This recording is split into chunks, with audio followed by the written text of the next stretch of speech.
For centuries, Ireland was one of the poorest countries in Europe. But then something incredible happened.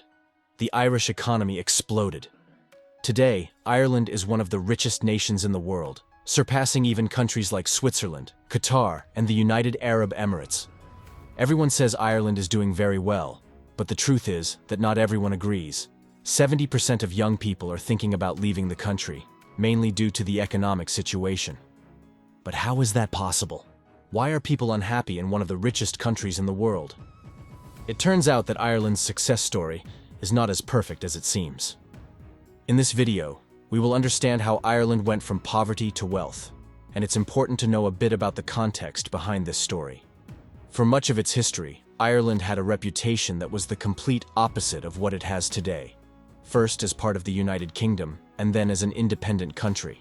Ireland was considered poor, with a predominantly agricultural and underdeveloped economy, heavily dependent on trade with the United Kingdom.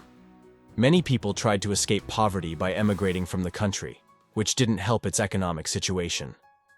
The situation didn't improve much over time. By the late 1980s, Ireland was still one of the poorest countries in Western Europe, but it finally found the formula for success. Ireland was part of the European Union, a bloc of countries that share a single market, where companies can sell to all member states by paying taxes in just one of them. Ireland adopted the strategy of becoming a hub where foreign companies would choose to do business in the European Union. To attract these companies, Ireland applied a combination of low taxes and economic incentives. Soon after, large American companies like Dell, Microsoft, and others opted to establish their European official residences in Ireland, not because it was a large market, but because they would save a lot of money in taxes. The taxes collected by Ireland boosted its economy like never before. In the 1990s and 2000s, it grew at a rate comparable to economies like Singapore or South Korea, and it was dubbed the Celtic Tiger. Then in 2008, Ireland faced a global economic crisis, and its response was to intensify this low-tax strategy, reaching almost zero taxes. Ireland effectively became a global tax haven, where many American companies started to declare all their worldwide profits in Ireland, where they paid very little tax. Ireland ended up with a small slice of a gigantic pie, and emerged from the crisis like a Celtic phoenix, growing faster than ever and surpassing practically all other countries. Unlike most of its history, Ireland saw its population grow as people no longer left the country. On the contrary, many highly paid tech workers arrived to work in the large tech companies, and Ireland enjoyed its reputation as the new European Silicon Valley and its economic miracle. However, a paradox arises. If everything is going so well, why do so many people want to leave? Well, Ireland's success story starts to unravel when you look more closely. Last year, a survey revealed that 7 out of 10 Irish people, between the ages of 18 and 24, are seriously considering leaving the country because they are not satisfied with the quality of life, and one of the reasons is the housing crisis Ireland is going through. For several years now, Ireland has been facing a notably severe housing crisis due to government policies that make it difficult to construct dense urban housing and facilitate the opposition and obstruction of new constructions. The result is a critical housing shortage, making housing inaccessible for most people. A year ago, there were only 850 homes available for rent in the entire country, which has a population of 5 million people. This led to strange scenes, such as hundreds of people lining up in the streets of Dublin to take a look at an available apartment for rent. Despite the ongoing housing crisis, countless protests, and government promises, little has been done to resolve it. However, housing is just one example of a broader problem. In many respects, Ireland is surprisingly poorly managed, with failures in the construction of basic infrastructure and the management of essential public services.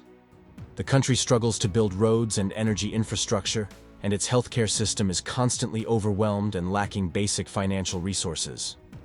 The paradox here is that, despite Ireland's impressive economic track record and brilliant reputation, reality does not seem to measure up. One possible explanation is that Ireland's wealth is not as real as it seems, and the Irish miracle may not be so true. Let's explain it better. Ireland has an extremely high GDP per capita, which is the most commonly used indicator to assess a country's economic performance. It might seem that the Irish economy is far ahead of others. However, when looking at other statistics, things start to appear strange. For example, the average salary is relatively high, but it does not align with the GDP. In fact, the average salary in Ireland is lower than that of most Scandinavian countries, and is similar to that of countries like the Netherlands, Belgium, or Austria. Yet Ireland's GDP per capita is significantly higher than these countries, approximately double. Other statistics show a similar trend. For example, disposable household income, which measures how much money people actually have at their disposal, places Ireland below the European Union average. In other words, there is a significant difference between the data showing how wealthy Ireland appears to be and the real wealth of its people, leading to a theory widely recognized by many economists but denied by the Irish government. Ireland is not as rich as it appears on paper, and this is partly because Ireland's GDP is mainly driven by global companies that move their profits to Ireland, even though those profits were not generated in Ireland. These companies are not Irish, and the profits leave the country without really entering the Irish economy. This has been dubbed the leprechaun economy, an economy where the country's GDP does not reflect the economic reality. In reality, Ireland cannot be considered a rich country, but rather its specific economic model can be described as a tale of two Irelands, one rich and one poor. Although GDP statistics may suggest that Ireland is thriving, the reality is that the average Irish person is nothing like the Google software developer working for large tech companies. These companies only employ a small part of the Irish workforce, while most people work in Ireland's domestic economy, which is not related to the big tech companies, and earns much less money. While rich Ireland receives most of the attention, the poverty that largely persists out of focus portrays the everyday reality of most people. Additionally, the magical accounting hides many flaws in the Irish economy that would otherwise be immediately visible. For example, Ireland has one of the highest national debts in the world, but since national debt is usually reported in relation to the country's GDP, this goes unnoticed. For now, it seems that Ireland is doing well, but when one looks beyond GDP, one realizes that the situation is not as good as it seems. Economist Aaron Levinstein once said that statistics are like bikinis. They suggest a lot, but hide the essentials.